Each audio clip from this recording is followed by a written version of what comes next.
Yasuo alguna vez fue un pupilo brillante de la reconocida escuela de Jonia, y también fue el único de la generación que consiguió dominar la legendaria técnica del viento.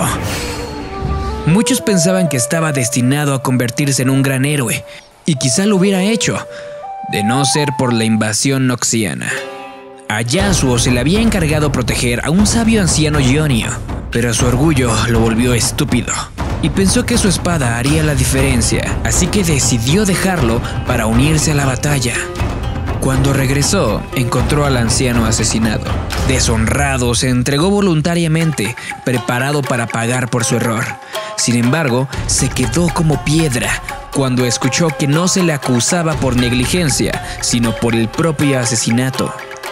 Consumido por la culpa, Yasuo alzó la espada contra su propia escuela, ya que sabía que si él no hacía nada, el verdadero asesino quedaría impune. Se abrió camino a mandobles hasta la libertad, sabiendo que su traición pondría a toda Jonia en su contra. Completamente solo, Yasuo se dispuso a encontrar al verdadero asesino. Por años, Yasuo vagó intentando encontrar alguna pista que lo condujese al culpable. Durante todo ese tiempo, sus antiguos aliados lo intentaban cazar, forzándolo a luchar o morir. Su misión era el motivo para seguir y no darse por vencido. Hasta que un día fue encontrado por el enemigo al que más le temía, su propio hermano Johnny.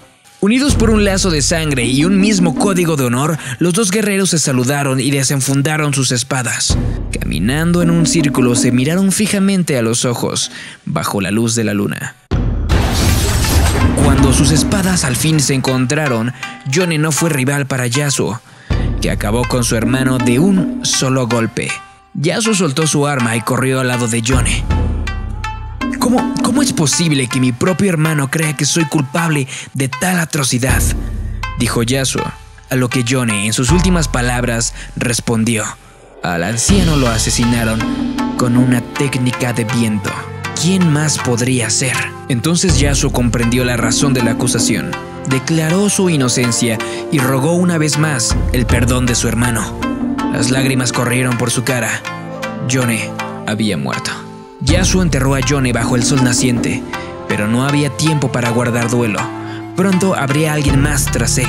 La revelación de su hermano le dio la más grande pista. Después de un juramento y reunir sus pertenencias, echó el último vistazo a la tumba de Johnny y partió con el viento a sus espaldas.